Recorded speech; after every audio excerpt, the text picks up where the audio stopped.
Bismillahirrahmanirrahim. Alhamdulillahirabbil alamin wassalatu wassalamu ala asyrafil anbiya'i wal mursalin wa ala alihi wa sahbihi ajma'in. Subhanaka la ilma lana illa ma 'allamtana innaka antal alimul hakim. Rabbi shrah li sadri wa yassir li amri wa hlul 'uqdatam min lisani yafqahu qawli. Amma ba'd. Alhamdulillah ala ni'matil Islam, alhamdulillah ala ni'matil iman, wa kafa biha min ni'mah. Alhamdulillah, segala puji bagi Allah Subhanahu wa ta'ala atas nikmat Islam iman, atas nikmat sehat sempat, atas nikmat apa yang bisa kita lakukan sampai hari ini untuk menunjukkan penghambaan kita kepada Allah Subhanahu wa ta'ala. Salah satu nikmat terbesar yang Allah ta'ala berikan setelah nikmat Islam dan juga iman adalah nikmat al-ijad, nikmat kita diciptakan oleh Allah Subhanahu wa ta'ala. Dan Allah ta'ala juga mengatakan di dalam Al-Quran, walaqad khalaqnal insana fi ahsani taqwim. Sungguh wahai manusia, kalian ini aku ciptakan dalam penciptaan yang paling indah. Fi ahsan, sebaik-baik ciptaan adalah manusia. Sebaik-baik apa yang diciptakan oleh Allah Ta'ala adalah adanya, dengan adanya kita ini menunjuk dipilih sama Allah Ta'ala sebagai ruh-ruh yang dikasih kesempatan untuk beramal selama kita ini dikasih umur sama Allah Ta'ala. Nikmatul ijad, nikmat diciptakan oleh Allah Subhanahu wa Ta'ala. Maka ketika kita telah diciptakan oleh Allah Ta'ala, Allah Ta'ala memilih dari sekian banyak manusia ini adalah para nabi-nabinya dan juga para rasul-rasulnya. Manusia ini sudah diciptakan dengan ciptaan yang paling baik, yang paling indah. Tapi yang lebih diperindah lagi sama Allah Ta'ala, baik secara fisik ataupun secara rohaniyah, yaitu adalah para nabi dan juga para rasulnya Allah Ta'ala. Dan dari sekian banyak nabi dan juga rasul, yang paling disempurnakan penciptaannya oleh Allah Ta'ala yaitu adalah nabi kita, Nabi Muhammad Sallallahu Alaihi Wasallam. Jadi Nabi Muhammad diciptakan dengan ciptaan yang paling sempurna, yang paling detail, yang paling tanpa celah. Bahkan sampai Sayyidina Hasan bin Thabit mengatakan, ka'annaka qad khuliqta kama tasya'u. Ya Rasul, seakan-akan jenengan iki pesen dulu sebelum diciptakan, pesen sama Allah Ta'ala mau dibikin seperti apa. Jadi apa yang ada pada diri Nabi Muhammad ini yang paling sempurna. Dan Allah Ta'ala, salah satu karunia-Nya Allah Ta'ala untuk menyempurnakan kesempurnaannya Nabi Muhammad SAW, Allah Ta'ala memberikan para sahabat-sahabat yang memberitahukan secara detail tentang fisiknya Rasulullah Sallallahu Alaihi Wasallam ataupun apapun yang berkaitan dengan Nabi Muhammad. Ini jarang-jarang jarang-jarang manusia ini atau orang pendakwah ataupun ustadz ataupun kiai dapat murid-murid yang bisa menceritakan secara detail apa yang mereka ambil dari gurunya. Apa yang mereka ambil dari gurunya. Saya kalau habis ngaji, paling-paling selesai ngaji itu saya lihat jamaah atau ibu-ibu itu bikin kutipan-kutipan kata-kata saya paling dari durasi 1 jam setengah, 1 jam lah ya, 45 menit sampai 1 jam itu paling dipetiki telu. Jadi satu kertas gitu, satu tulisan di HP gitu kok telu. Hadis ini. Dari sekian banyak yang saya bicarakan itu ditulis telu. Nah, kalau para sahabatnya Nabi, ini apa yang mereka lihat, apa yang mereka dapatkan dari Nabi Muhammad, mereka berusaha mengingatnya. Dan kalau dilihat lagi, mereka bukan dengan sengaja mengingatnya, tapi karena saking cintanya mereka kepada Rasulullah Sallallahu Alaihi Wasallam. Salah satu tandanya orang pecinta itu kathura dzikruh. Katanya para ulama, orang kalau seneng sama seseorang, senengane ngomongin orang tersebut. aku ngelihat Rasulullah gini, saya dapat faedah kayak gini dari Rasul. Saya ngelihat para sahabat orang-orang yang ada di dekat Nabi itu seperti ini. Sayyidah Aisyah itu ketika mandi bersama dengan Nabi Muhammad SAW, selesai mandi diceritakan setiap detail yang dilihat sama beliau. Rasulullah di sekitar sininya ada ubannya. Saya hitung-hitung ubannya Nabi. Nanti kita bahas ini. Uban yang ada di kepalanya Nabi Muhammad ini sab'a asyarah sya'rah. Katanya Sayyidah Aisyah, ini hadis riwayat Sayyidah Aisyah. Saya ngitung rambut uban yang keluar di kepalanya Nabi, ini ada 17 helai uban. Jajal jenengan ndi? Bojo sing ngitungi ubane bojone sampai sira lupa. 17. Riwayat yang lain mengatakan 14. Setelah itu Sayyidah Aisyah juga menceritakan salah satu hal yang menjadi detail mandinya Nabi Muhammad SAW. Rasulullah itu kalau mandi nyelain bagian pusarnya dengan jari. Rasulullah naruh jarinya itu di bagian pusarnya untuk memastikan bagian pusarnya ini juga kena aliran air. Sampai seperti itu detailnya para sahabat. Jadi yang dilihat dari Nabi Muhammad itu sosoknya sebagai Nabi. Yang dilihat dari Nabi Muhammad itu sosoknya sebagai Rasul. Yang dilihat dari Nabi Muhammad itu sosoknya sebagai kekasihnya Allah Subhanahu wa Ta'ala, yang memenuhi hati mereka sehingga apapun yang ada pada diri Nabi pengennya itu disampaikan, pengennya orang lain itu tahu, pengennya itu ngasih tahu kepada orang yang lainnya. Orang kalau cinta itu seperti itu.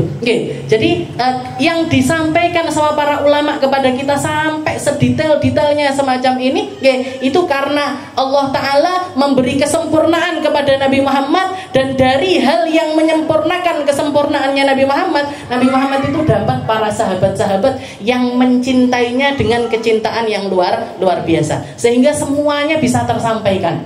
Semuanya bisa tersampaikan, semua faedah, hikmah, atau bahkan detail-detail kecil. Nanti kita bahkan ada hal-hal poin-poin kecil yang menunjukkan kalau para sahabat itu nyatet segalanya tentang Rasulullah SAW. 2 minggu yang lalu kita bahas tentang fi sifati sya'rihi sallallahu alaihi wasallam wa syaibihi wa khidabihi wa ma yata'allaq bidzalik.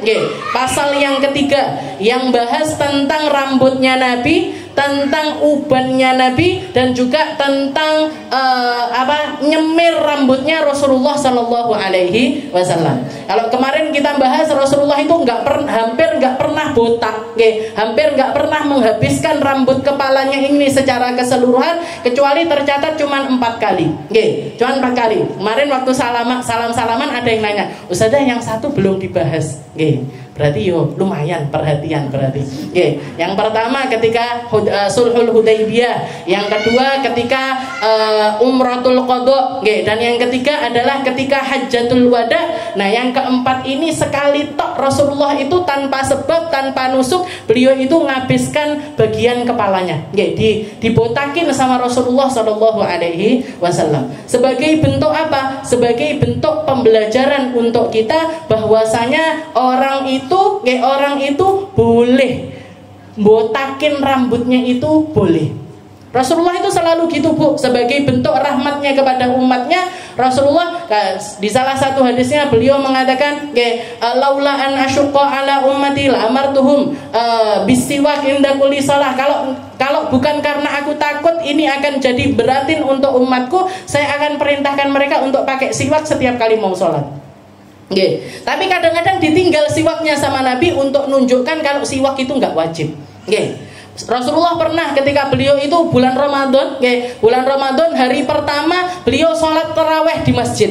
Sholat taraweh di masjid. Para sahabat, beberapa sahabat yang lihat Rasulullah sholat taraweh, melok kabeh sholat taraweh. Yang ada di masjid waktu itu ikut sholat taraweh bersama dengan Nabi.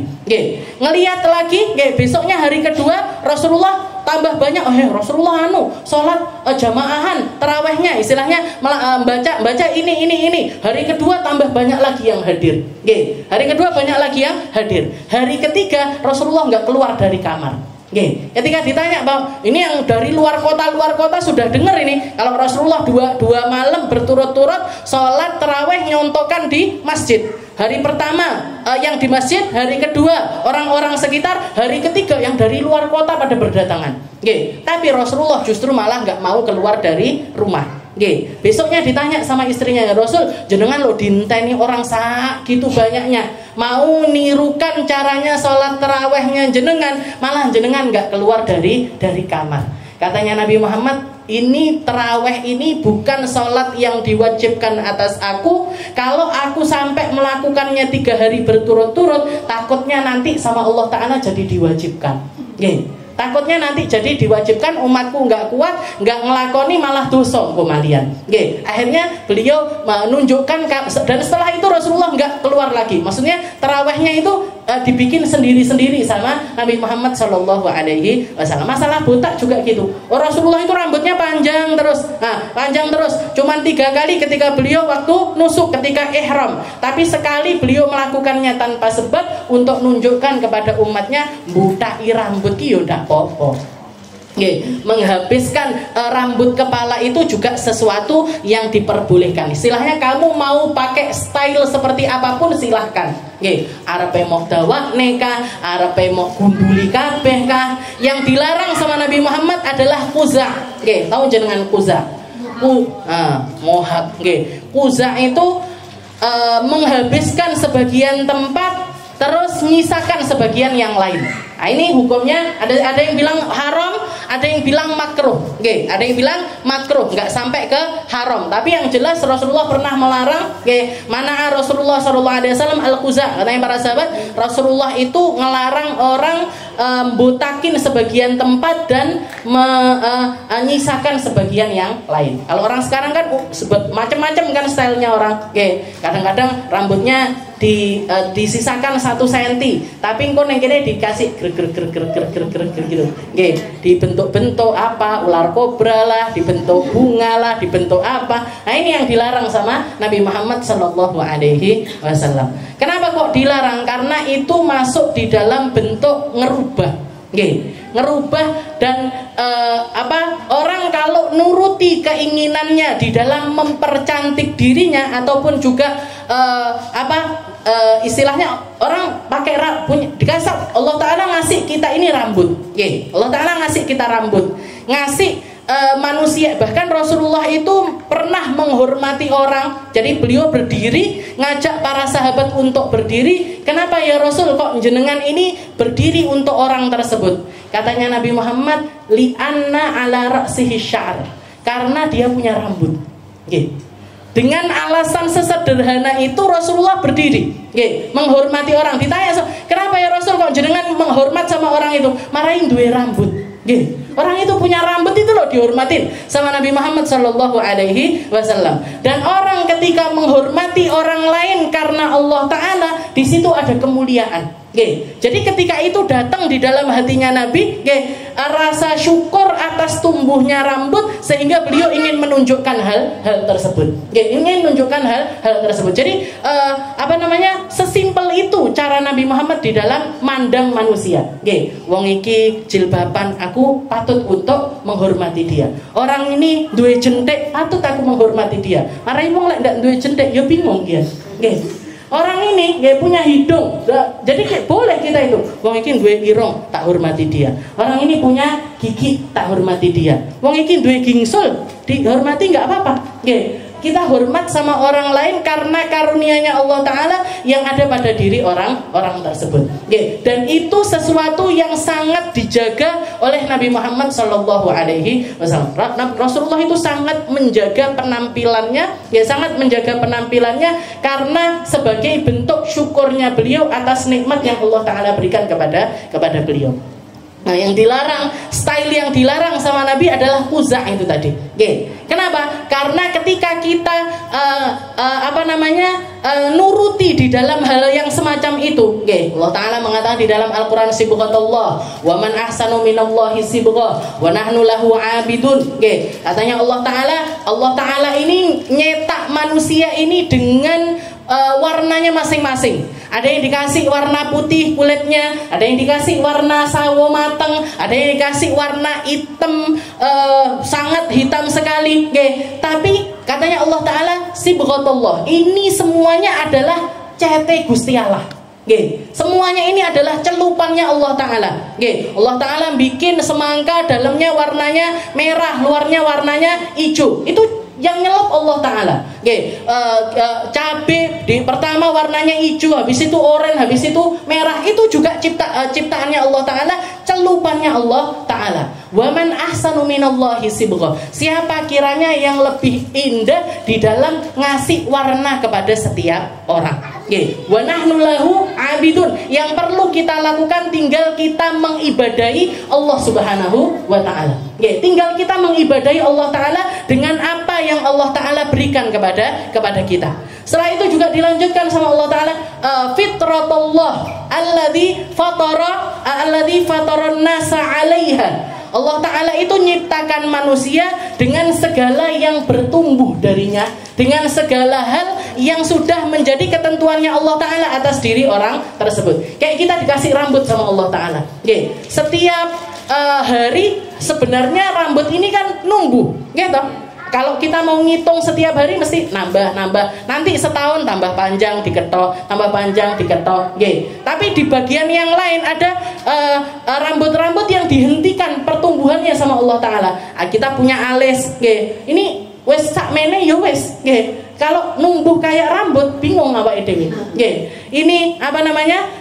Alis juga gitu. Tapi ada bagian-bagian yang memang ditumbuhkan terus-menerus sama Allah Ta'ala sebagai, dan tugas kita untuk menjaganya tetap sebagaimana yang ditentukan sama Allah Ta'ala. Kita punya kuku bertumbuh terus. Tapi ojo dibiarkan tumbuh udah diketok-ketok. Kita dikasih sama Allah Ta'ala, maaf yang udah dewasa, bulu sini keluar, bulu bawah keluar, tapi ojo ditok-tok nih koyok rambut kepala. Paling enggak katanya para ulama, paling enggak jangan sampai keluar dari 40 hari kecuali kita motongi itu semuanya, dijaga. Ini yang dimaksud sama Allah Ta'ala, fitratullahu alladzi fataran nasa 'alaiha. Allah Ta'ala ngasih fitrah kepada manusia di mana ada hal-hal yang perlu untuk mereka jaga dari perkara tersebut. Tapi jangan kebablasan. Kita orang, apalagi laki-laki, kalau laki-laki dikasih rambut sama Allah Ta'ala, tapi stylenya orang laki itu biasanya lebih pendek dibandingkan perempuan. Tapi kalau misalkan mereka aku kok waleh pakai potongan yang kayak gini kok bosen, tak gunduli sebelah kene. Nanti kok kayaknya pengen yang style ini lagi, ganti lagi. Pengen style yang ini lagi, ganti lagi. Sekarang bentuknya bunga, besok bentuknya daun, besok bentuknya ular, kupu-kupu dan lain sebagainya. Akhirnya dia, orang ini uripe melulu ngurusi tentang ini tadi, tentang style rambutnya dia sampai nggak sempat ngapa-ngapain. Ini untuk laki-laki. Perempuan lebih parah lagi. Kalau perempuan lebih parah lagi. Ngocok, didelok alisnya kok ngene ya, mencong rene, dikerik. Kok kurang tipis, dikerik neh. Kurang tipis neh, dikerik neh, sampai entek akhirnya. Sampai habis. Setelah habis nanti digambar. Bendino gambari si alis ini tadi. Subuh baru subuhan digarisi, habis zuhur digarisi neh, habis asar digarisi neh. Akhirnya hidupnya melulu ngurusi alis iki mang. Enggak sempet ngapa-ngapain. Yang sudah kecanduan make up, yang sudah kecanduan perkara-perkara skincare itu sampai 10 lapis bendino ngelapisi muka ping 10.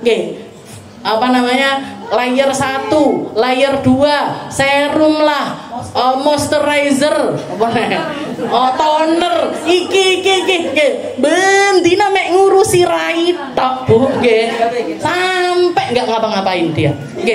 Itu yang terjadi, dan itu jalan utamanya setan yang dijanjikan di hadapan Allah Ta'ala untuk menggoda umat manusia. Ya Rabb, la'amurannahum fala yughayyirunna khalqallah. Ya Allah, saya akan perintahkan terus manusia, akan saya bisikin terus manusia, biar bagaimana caranya mereka itu enggak bersyukur atas apa yang engkau berikan, agar mereka itu merubah ciptaannya Allah Subhanahu wa taala.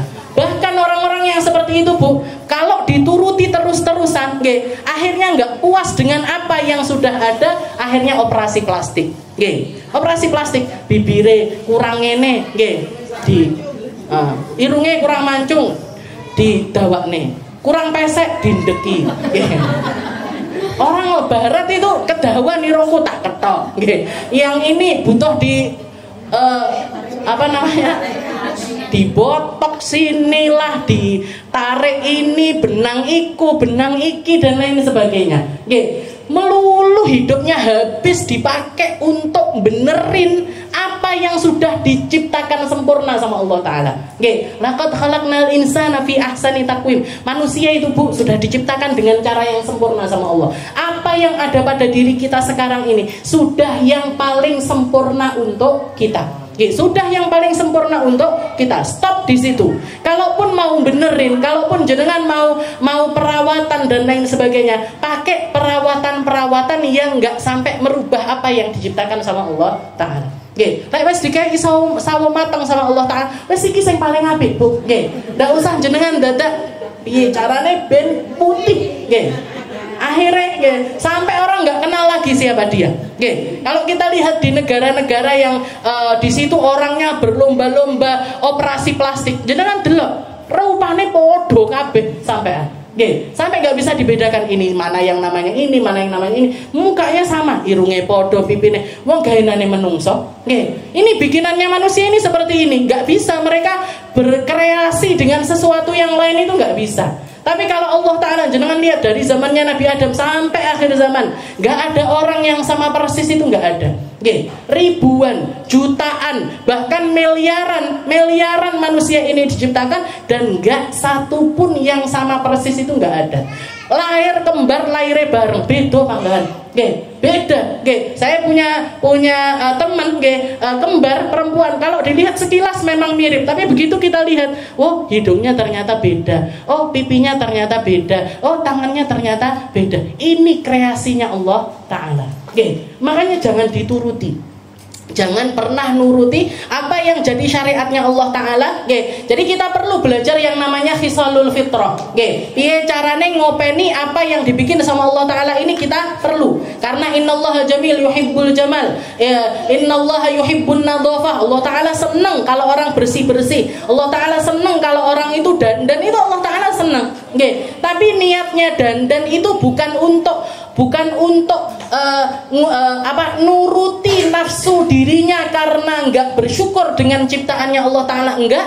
Tapi dia berdandan karena Allah Ta'ala senang sama orang-orang yang nunjukkan asar nikmatnya di dalam diri orang tersebut. Rasulullah nggih negur ketika ada sahabat rambutnya acak-acakan, disisirin sama Nabi sampai ditanya, kowe apa ndak duwe penggawean? Kamu itu apa enggak produktif? Kamu itu apa enggak punya duit? Lek enggak duwe duit tak tukokne kelambi. Kok sampai bajumu compang-camping kayak gini, mukamu kusem, rambutmu enggak rapi? Kamu itu apa enggak punya apa-apa? Katanya sahabat tersebut, punya ya Rasul. Rumah genah ya Rasul. Hewan kendaraan punya ya Rasul. Kalau orang zaman sekarang, motor punya, mobil punya, rumah punya,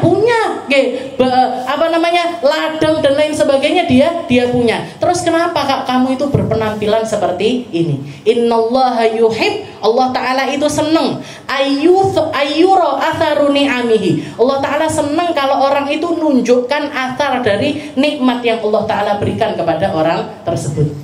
Jenengan pakai baju rapi, pakai jilbab rapi, pakai baju yang pantas, pakai kendaraan yang pantas, rumah yo dipantes-pantesi. Itu sesuatu yang diridhoi sama Allah Ta'ala selama niat kita ini lillah. Selama niat kita ini untuk Allah. Saya bikin rumah besar ya Allah. Kenapa? Biar nanti kalau ada tamu-tamu banyak, nggak repot nyari tempat yang lain. Dan saya punya uang ya Allah buat bikin rumah yang besar. Saya bikin kamar tak cantik-cantikin ya Allah. Kenapa kok mau kamu cantik-cantikin? Karena banyak tamu-tamu, ulama-ulama yang sering mampir ke rumah saya. Nanti biar nyaman tidur di rumah saya. Habib Zain Baharun, guru saya guru saya Dalwa, kakaknya Habib Segaf, itu beliau itu ketika bangun rumahnya pertama kali, bangun rumahnya pertama kali, yang dibangun bukan area tempat tinggalnya beliau, tapi yang dibangun sama beliau ini ruang tamu. Yang dibangun sama beliau pertama ruang tamu. Setelah itu bikin loteng di atas. Loteng atas ini ada kamar-kamar. Ada kamar-kamar. Dan fasilitas yang ada di kamar tersebut setara dengan hotel bintang piro? Bintang ngejur. Jadi sampai dikatakan beliau ini showernya datangkan dari luar negeri, bed up-nya datangkan dari luar negeri. Jadi semua fasilitas ini dicantikin sama beliau, padahal kamarnya beliau sendiri ala kadarnya.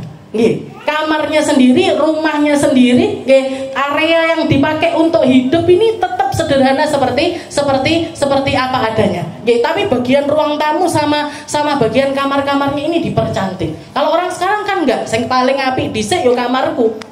Sing paling apik dhisik yo yang saya tinggali. Masalah ruang tamu, kamar tamu dan nomor sekian. Ini mindsetnya orang ini, Bu. Bangun rumah karena Allah, bikin kamar karena Allah, datengin barang-barang mewah juga karena Allah, bukan untuk hawa nafsu dirinya. Innallaha jamil, Allah Ta'ala itu senang. Bahkan nggak seneng kalau ngelihat kita ini mampu tapi macak koyok wong nggak duwe. Jadi punya tapi macak kayak orang hembregedes tahu ya. Jadi kayak wong aneh itu Allah Ta'ala nggak senang sama orang-orang yang semacam itu. Jadi ada batasannya. Khisalul fitrah itu untuk kita nanggulang. Jadi istilahnya gini, bukan konaah sampai bikin kita ini nggak boleh menikmati fasilitas apapun dari Allah Ta'ala, enggak.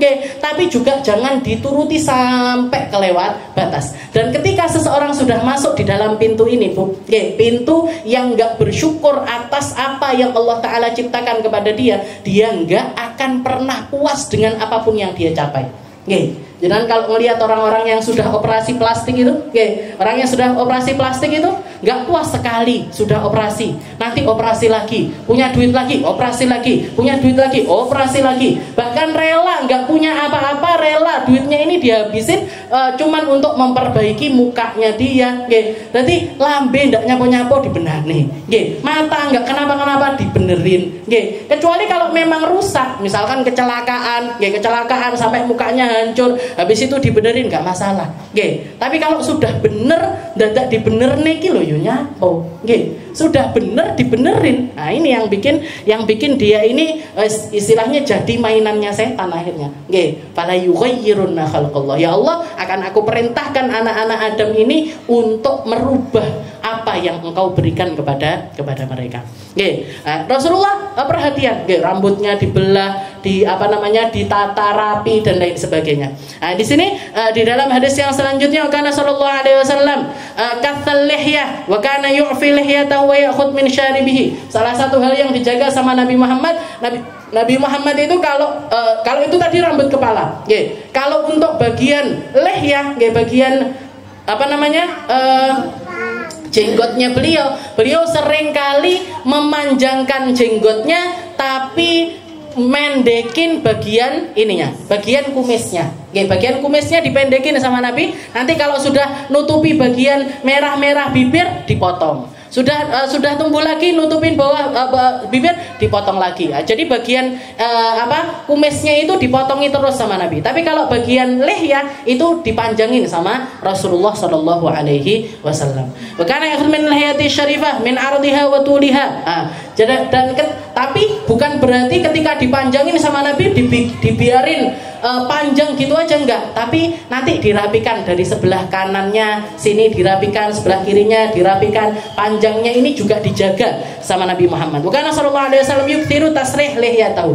Dan Nabi Muhammad itu senang megangi bagian lihyah. Ini kalau saya laki-laki terus punya jenggot, koyoke penak nerang ini. Nggih. Ih marahi ndak enek sing dicekel. Etok-etok mek nang jekele. Nggih. Jadi yukthir tasrih. Jadi Rasulullah itu senang mainin rambut jenggotnya beliau itu senang.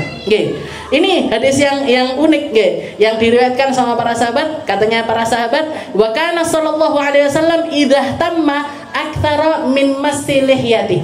Nabi Muhammad itu kalau ngomong serius, nggih, lebih sering lagi megang-megang lihyahnya, nggih, megang jenggotnya ini. Jadi kalau ngomong serius, oh iya, ngono, ya kayak gitu ya. Itu dipegang-pegang bagian jenggotnya. Wa kana sallallahu alaihi wasallam idza khatama, tapi kalau beliau ngomong serius campur dengan sedih, akhadha lihyatahu biyadihi yandur fiha. Jadi gini, ini misalkan rambut itu dipegang sama Nabi Muhammad gini, terus diginikan. Nanti didelok ujung-ujungnya rambut ini tadi dilihati sama Nabi. Itu nunjukkan kalau beliau ini ngomong tapi campur dengan sedih. Jadi para sahabat itu sampai apa? Rasulullah ngene-ngene tak, berarti serius ini. Yang diomongkan sama Nabi ini serius. Tapi kalau beliau megang sambil didelok-delok rambutnya, jenggotnya ini dilihat-lihat sama Nabi Muhammad, itu nunjukkan kalau beliau itu apa yang diucapkan ini campur dengan kesedihan. Cara Nabi di dalam nunjukkan itu seperti itu. Wa kana sallallahu alaihi wasallam idza tawaddaa khallala lihyatahu. Rasulullah kalau wudu, ini bagian jenggotnya ini disela-selai dengan seluruh jari-jarinya Nabi Muhammad sallallahu alaihi wasallam. Jadi masalah lihyah itu menunjukkan karakternya Nabi dalam Rasulullah lagi gini keadaannya, Rasulullah lagi gini keadaannya, Rasulullah lagi serius, lagi sedih. Itu bisa dilihat dari pegangan jenggotnya Nabi Muhammad sallallahu alaihi wasallam. Wa kana yandur fil mir'ah idza sarraha lihiyatah. Dan kalau Nabi lagi beresin atau ngerapikan jenggotnya, beliau sambil melihat ke arah kaca. Jadi dilihat, oh saya sudah rapi. Jadi ngoco Rasulullah itu. Wa kana sallallahu alaihi wasallam yukthir dahna ra'si wa tasrih lihiyatah. Nabi Muhammad itu juga senang minyakin rambutnya. Rambutnya Nabi itu sudah indah, sudah bagus, hitam kelam, gelombang dan lain sebagainya, tapi masih dirawat sama Nabi Muhammad. Rasulullah senang pakai minyak di kepalanya. Rambutnya itu dikasih minyak. Kadang-kadang pakai minyak zaitun, kadang-kadang pakai minyak simsim. Jadi ada beberapa macam campuran dari rambut yang dipakai di kepalanya Nabi Muhammad. Yukthir dahna ra'sihi wa tasrih lihiyatahu wa yukthir ittikhadul qina'. Dan Rasulullah sering pakai qina, sering terlihat pakai qina. Qina itu apa? Qina itu kain khusus yang nunjukkan yang dipakai untuk nutupi bagian rambutnya Nabi. Setelah itu di atasnya ditaruh imamah. Jadi kalau beliau pakai imamah, habis minyakan, kalau orang sekarang kan kalau kerimbat gitu pakainya plastik ditutupi. Rasulullah juga punya kain khusus yang dipakai setelah beliau minyakan, itu nanti diubetnya, diblebetnya di rambutnya. Baru kalau mau pakai kopiah di atasnya atau pakai imamah di atasnya, tapi rambutnya itu jadi beliau keluar dan dari kainnya itu kelihatan kalau ngerembes minyak-minyaknya. Itu menunjukkan kalau Rasulullah lagi pakai minyak rambut, pakai minyak rambut, itu namanya qina. Wa yukthar ittikhadul qina. Katanya para sahabat, Rasulullah itu sering keluar rumah, jadi nggak terus pakai kayak gitu terus dekem neng omah, enggak, jadi pakai kayak gitu tetap ngajar, tetap keluar, tetap jalan-jalan di antara para sahabat. Wa kana Rasulullah sallallahu alaihi wasallam idza dahan sabba fi rahatihil yusra fada'a bihajibaihi thumma ainaihi thumma ra'si. Dan caranya Nabi Muhammad di dalam pakai minyak rambut ini gini, Bu. Jadi ini misalkan minyak, ini misalkan minyak ditaruh sama Nabi di tangannya yang sebelah kiri. Jadi disokne di tangan sebelah kiri. Setelah itu beliau pakai sebahah, pakai jari telunjuknya ini, ditaruh di minyak itu tadi. Pertama yang diusap sama Nabi hajibe, alisnya yang sebelah kanan. Ngambil lagi alis sebelah kiri. Ngambil lagi ini ditaruh di sini. Jadi rambut yang biasanya keluar di bawahnya bibir, ininya diminyakin sama Nabi. Ngambil lagi matanya sebelah kanan dikasih. Ngambil lagi matanya sebelah kiri dikasih. Setelah itu diunyak-unyak, diunyak-unyak gini, baru bagian kepalanya yang diminyakin sama Rasulullah sallallahu alaihi wasallam. Jadi Nabi Muhammad kalau minyakan rambut itu kayak gitu. Ditaruh dulu minyaknya, ditaruh sebelah kiri, setelah itu pakai jari telunjuknya beliau, ditaruh, diambil buat alisnya, alis kanan dulu, setelah itu kiri. Ngambil lagi, ditaruh di sini. Bawahnya bawahnya mulut, bibir bawah ini, di atasnya janggut, biasanya kan ada rambut tumbuh di sini. Nah, itu diminyaki sama Nabi, diunyak-unyak pakai minyak. Ambil lagi mata kanan, ambil lagi mata kiri. Habis itu diunyak-unyak gini, baru bagian kepalanya diminyakin sama Nabi Muhammad Sallallahu Alaihi Wasallam. Ini apa namanya, istri-istrinya Nabi kalau menceritakan Rasulullah itu minyakannya caranya seperti itu. Wa kana sallallahu alaihi wasallam yuhibbu tayamun fi tuhurihi idza tatahhar. Dan Nabi Muhammad senang mulai apapun di dalam bersih-bersih ini, ya, di dalam khisalul fitrah ini mesti yang kanan dulu. Ya, mesti yang kanan dulu. Mandi bagian kanan dulu. Nggih, minyakan bagian kanan dulu. Potong kuku bagian kanan dulu. Nggih. Maaf, nyabuti bulu ketiak yang kanan dulu baru yang kiri. Nggih, yang kanan dulu yang dicabutin baru yang sebelah kiri. Jadi semua hal itu Rasulullah melakukannya kanan dulu baru setelah itu kiri.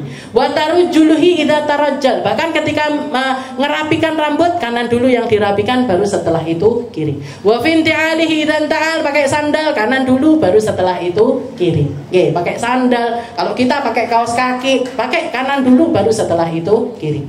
Wa fi sya'nihi kulli. Nggih. Semua apa yang di situ ada unsur kebaikannya Rasulullah mulai yang kanan dulu baru setelah itu kiri. Wa kanat yaduhul yusra li khalaihi wa makana min adha. Nah, kalau yang sebelah kirinya dipakai buat apa? Dipakai untuk cebok dan lain sebagainya. Hal-hal yang kurang baik itu beliau pakai yang tangannya yang sebelah kiri. Wa idza nama wa taja'a ittaja'a ala jambihil aiman mustaqbilal qiblah. Kalau tidur beliau miring ke sebelah kanan ngadep ke arah kiblat. Ya, jadi ngadep miring, mukanya ini ngadep ke kanan dan kanannya ini adalah bagian kiblat. Wa kana sallallahu alaihi wasallam yaj'al yaminahu li akli wa syurbihi wa wudu'ihi wa thiyabihi wa akhdhihi wa 'ata'i wa shimalahu lima siwa dzalik. Nggih. Nabi Muhammad make tangan kanannya ini untuk makan, untuk minum, untuk wudu, untuk pakai baju, untuk ngambil atau memberi. Itu semuanya pakai tangan kanan, yang bagian kirinya dipakai untuk yang selain itu. Wa Aisyah radhiyallahu taala anha qalat kuntu urajjilu Rasulullah sallallahu alaihi wasallam wa ana haid. Nggih. Setelah itu Sayyidah Aisyah juga menceritakan saya itu seringkali disuruh sama Nabi untuk ngerapikan rambutnya Nabi wa ana haid, dan saya lagi dalam keadaan haid. Lagi haid disuruh ngerapikan rambutnya Nabi Muhammad Shallallahu Alaihi Wasallam. Ini disebutkan sama Sayyidah Aisyah untuk menunjukkan kalau batasan yang diperbolehkan untuk dilakukan antara suami istri ketika istrinya itu dalam keadaan haid adalah boleh melakukan apapun kecuali hubungan badan. Jadi apapun boleh, makan bareng, minum bareng. Di hadis yang lain Rasulullah bilang Rasulullah itu sering tiduran di atas pahanya Sayyidah Aisyah, yaqra'ul Quran, baca Quran wa ana haid, padahal saya lagi haid. Dan Rasulullah pernah makan bareng sama saya minum, gelas yang tak minum ini diambil sama Nabi. Setelah itu Rasulullah nyari bagian ngepasne bagian minumnya Sayyidah Aisyah. Setelah itu Rasulullah minum dari situ.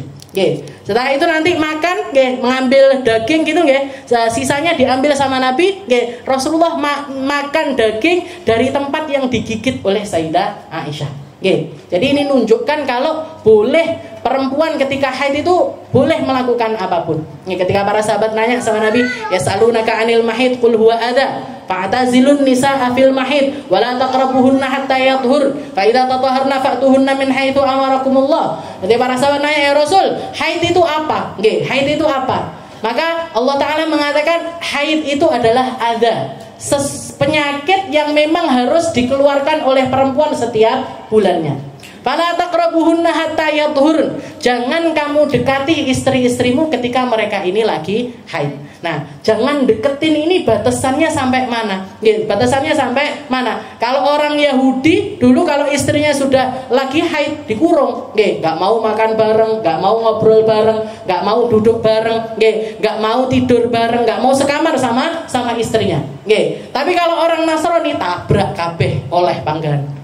Jadi ngapain aja sama istri, apa yang dilakukan ketika istrinya suci sama lagi haid tetap dilakukan sama orang-orang Nasrani.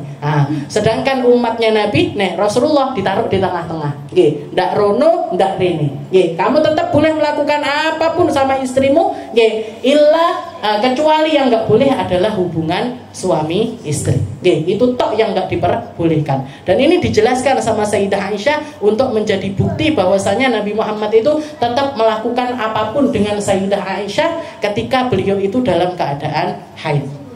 Ketika beliau dalam keadaan haid. Wa kana Rasulullah sallallahu alaihi wasallam yatarajjalu ghibban ay hinan ba'da hin. Nah, kalau pakai minyak rambutnya Nabi, nggih, Rasulullah itu makainya ghibban ba'da ghib. Nggih, jadi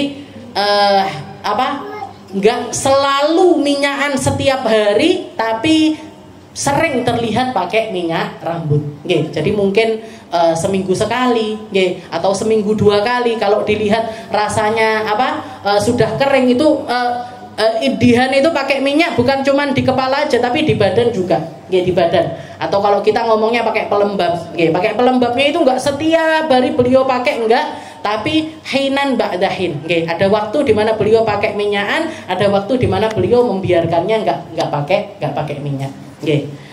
Ini dari perhatiannya Nabi dengan penampilan. Wa kana syaibu sallallahu alaihi wasallam fil ra'si wal lihya syai'an qalilan. Katanya para ulama, para sahabat mengatakan Rasulullah itu juga punya yang namanya syaib. Ya, syaib tadi itu uban. Nggih. Rasulullah itu juga beruban. Tapi ubannya itu dikit, nggih.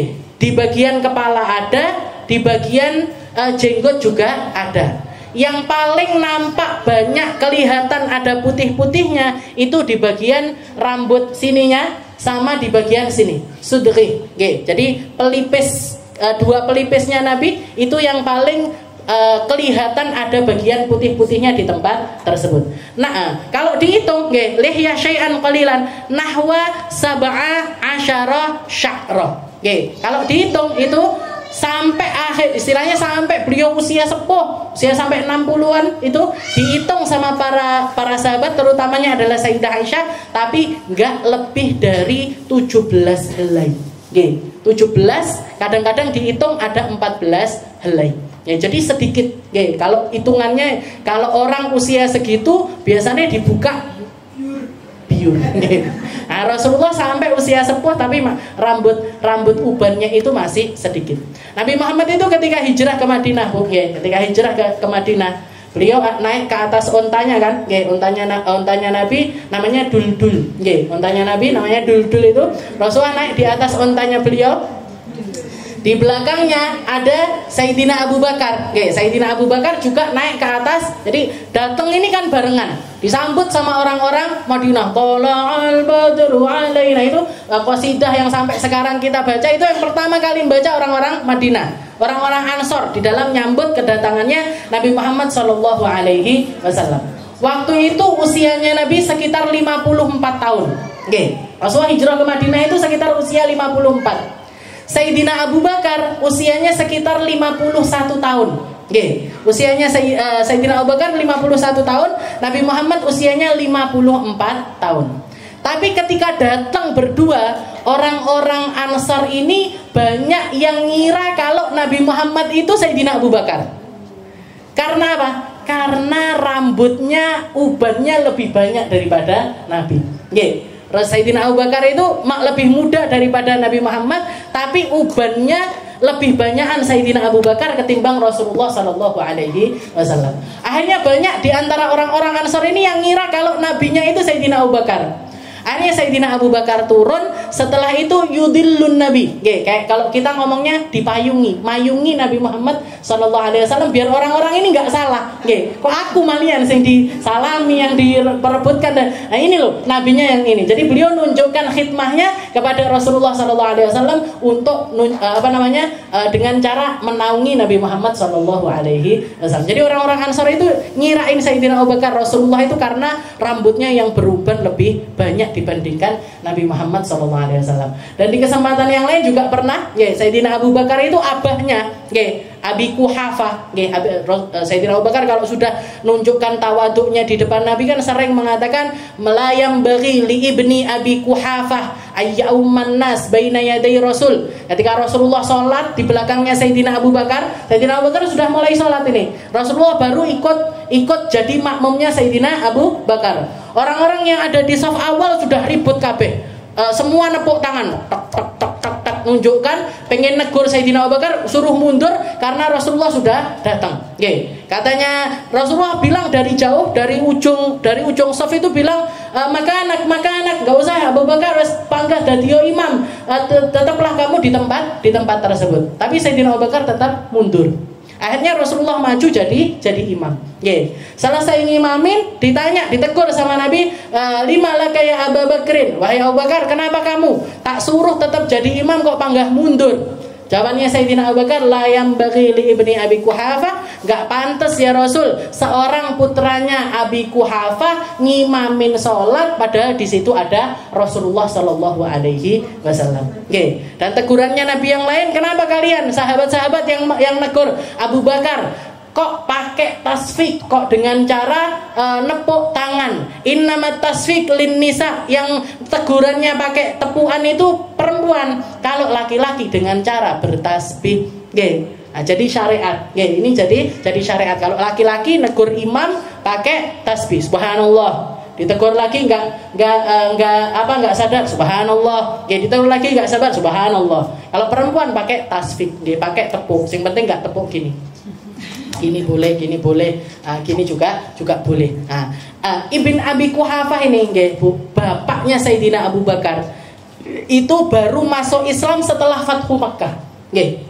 Jadi Sayyidina Abu Bakar itu punya abah, beliau ini orang yang pertama kali masuk Islam dari kalangan orang dari laki-laki. Tapi abahnya Sayyidina Abu Bakar itu baru masuk Islam setelah 23 tahun kemudian. Jadi setelah Rasulullah selesai dakwah di Mekah, selesai dakwah di Madinah, jadi setelah terjadinya Fathu Makkah tahun terakhir sebelum Nabi Muhammad wafat, itu Abu Quhafah, abahnya Sayyidina Abu Bakar ini baru masuk Islam. Dan dikatakan ketika abahnya Sayyidina Abu Bakar ini masuk Islam, setelah itu hijrah ke negeri Madinah, Nabi Muhammad itu dengar abahnya sahabatnya datang ke Madinah dalam keadaan sudah memeluk agama Islam. Beliau punya niatan untuk ngunjungin abahnya Sayyidina Abu Bakar sebagai bentuk penghormatannya kepada orang yang lebih sepuh. Tapi dilarang sama Sayyidina Abu Bakar. Gak usah ya Rasul, biar abah saya yang datengin jenengan. Wong jenengan rasulnya, jenengan kiainya, jenengan yang jadi alimnya, kok marani orang yang baru masuk ke dalam agama Islam. Gak usah ya Rasul. Akhirnya Sayyidina Abu Bakar pulang ke rumahnya, abahnya dibawa. Abi Quhafah ini marani Rasulullah Shallallahu Alaihi Wasallam. Begitu masuk ke ruangannya Nabi Muhammad kaget. Karena seluruh rambutnya Abi Quhafah ini warnanya putih kabeh. Putih semuanya. Katanya Rasulullah, ya Abu Bakrin, halla khadabta sya'ra abik, wahai Abu Bakar, ini abahmu rambutnya putih kabeh, mbok disemir. Kalau orang putih semuanya kan kelihatan kayak orang tua sekali. Disemir ndak apa-apa, wahai Abu halla istilahnya kenapa kok enggak kamu semir rambutnya sebelum datang ke sini. Mosok wong istilahnya ndak perhatian sama sekali dengan tampilan rambutnya, padahal dia adalah seorang laki-laki. Orang laki-laki itu nggak apa-apa Bu, rambutnya ditampilin ben ketok rada enom gitu nggak apa-apa. Yang penting nggak dipakai buat tebar pesona aja. Lek wis duwe bojo. Kalau belum punya bojo nggak apa-apa tebar pesona. Waqala Abu Bakar radhiyallahu anhu ya Rasul. Ketika Sayyidina Abu Bakar juga ngelihat ada beberapa rambut putih yang tumbuh di atas kepalanya Rasul, maka Sayyidina Abu Bakar mengatakan, ya Rasul, qad syibta. Ya Rasul, keluar uban jenengan jugaan ternyata. Di atas kepala ini keluar uban. Nabinya Allah Ta'ala yang pertama kali beruban itu Sayyidina Ibrahim. Nabi Allah Ibrahim itu orang pertama dari golongan para nabi yang keluar ubannya. Karena beliau dapat beban di dalam berdakwah ini juga di atas para nabi-nabinya Allah Ta'ala yang lainnya. Kasih cobaan sama Allah Ta'ala banyak sekali. Nabi Ibrahim itu orang yang pertama kali keluar rambut putih. Ketika keluar rambut putih, nanya sama Allah Ta'ala, ya Rabb ma hadza? Ya Allah, ini kenapa ini rambut saya kok keluar putih, ini kenapa ya Allah? Katanya Allah Ta'ala, ya Ibrahim, wahai Ibrahim, innahu lanurun minallah wa waqar. Wahai Ibrahim, itu adalah cahaya dari Allah Ta'ala dan juga tanda ketenangan dari Allah Ta'ala. Maksudnya apa? Orang kalau sudah kelihatan keluar ubannya, Bu, wes wayai antem, wes wayai ndak neko-neko, wes wayai nggak muluk-muluk. Sudah waktunya kita itu nanggalin apa yang jadi obsesinya para ahli dunia, karena itu nunjukkan kalau waktu kita kembali kepada Allah Ta'ala ini sudah sangat dekat sekali. Innahu nur, katanya Allah Ta'ala mengatakan kepada Nabi Ibrahim, itu adalah cahaya dari aku wahai Ibrahim, yang nunjukkan ketenangan yang harusnya ada pada dirimu. Innahu nurun wa waqar. Nah, kalau jawabannya Nabi, ketika ditanya sama Sayyidina Abu Bakar, ya Rasul, qad syibta, keluar uban ya Rasul. Rasulullah mengatakan, syayyabatni Hud wal waqi'ah wal mursalat wa amma yatasaalun wa idza syamsu kuwirat.